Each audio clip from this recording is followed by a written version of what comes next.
I, 29 male, work in high-frequency trading.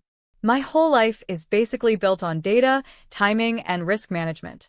I don't do gut feelings, I do math. My girlfriend, 27 female, of 2 years, was the exact opposite. She was a lifestyle influencer, which in our relationship meant I paid the $4,500 monthly rent for our city condo while she spent her days at networking, brunches, and yoga retreats. For months, she'd been relentless about us leveling up.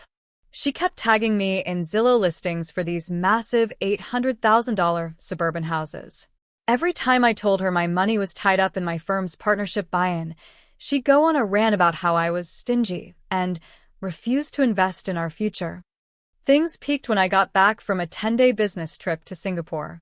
I walked into the apartment expecting a welcome home, but instead, I found her sitting at the table with a digital pregnancy test. She didn't even say hi. She just pointed at it and said, "I'm pregnant. We need to buy that house in my mother's neighborhood now.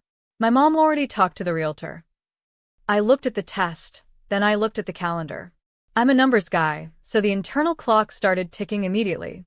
I'd been in Singapore for 10 days. Before that, I'd been living at the office for 2 weeks during a market crash. We hadn't been intimate in nearly a month. "Congratulations on the baby," I said. My voice was dead calm. She got this huge, entitled grin on her face. "I knew you'd step up. We should put the house in my name, since you're always traveling. It's safer for the family." I said congratulations, I repeated, but I didn't say I was buying a house. "Before I liquidate my entire career's savings, I'm going to need a non-invasive prenatal paternity test. We can do it as soon as you hit 8 weeks. The shift in her face was terrifying. She went from glowy mom-to-be to pure venom in a split second. She started screaming about trust issues and how I was insulting her sacred journey. "I'm 3 weeks along," she shrieked, slamming a piece of paper from an urgent care clinic on the table. "The doctor said I'm exactly 3 weeks. How dare you suggest I'd cheat?" I picked up the paper. The HCG levels were low, consistent with a very early pregnancy. But here's the thing about pregnancy dating in the medical world. It's dated from the first day of the last period. If a doctor says you are 3 weeks, you likely conceived about 7 to 10 days ago. I had been in Singapore for exactly 10 days. The math was a flat 0. 3 weeks. I asked. "You're sure?"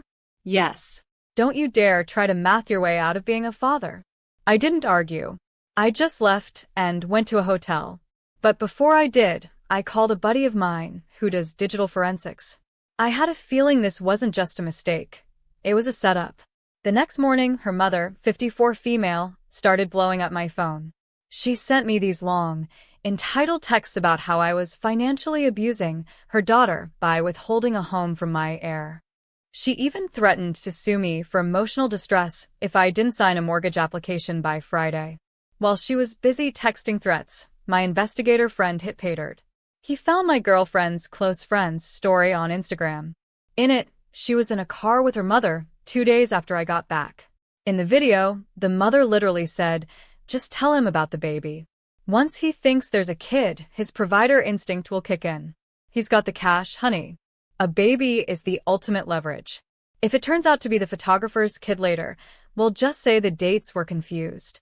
By then, the house will be in your name. They weren't just lying. They were plotting a multi-million-dollar fraud. I went back to the apartment and played the video for her. She didn't even have the grace to look ashamed. She just started crying and said she was scared and that I was too focused on money. I didn't care. I handed her eviction papers.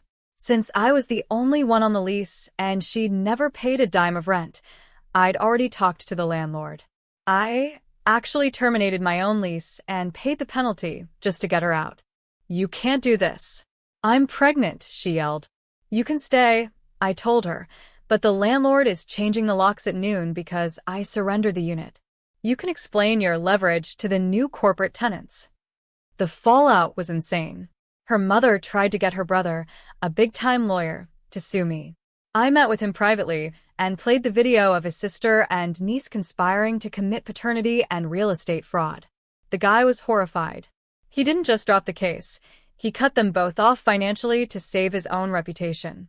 The real kicker? I insisted on that paternity test through her lawyer a few weeks later. Probability of paternity: 0%. It turned out the photographer was the son of a guy her mother owed a massive gambling debt to. The whole pregnancy was a plan to get a house in the daughter's name so they could flip it or use it as collateral to pay off the mother's debt. They were literally trying to sell me a kid that wasn't mine to pay off a bookie. I didn't just get out of the relationship, I nuked their entire operation. The mother had to sell her own house to cover her debts because her brother wouldn't help her anymore, and my ex is now working a 9 to 5 retail job in a different state, far away from the luxury influencer life she tried to build on my back. I'm currently celebrating my new partnership at the firm.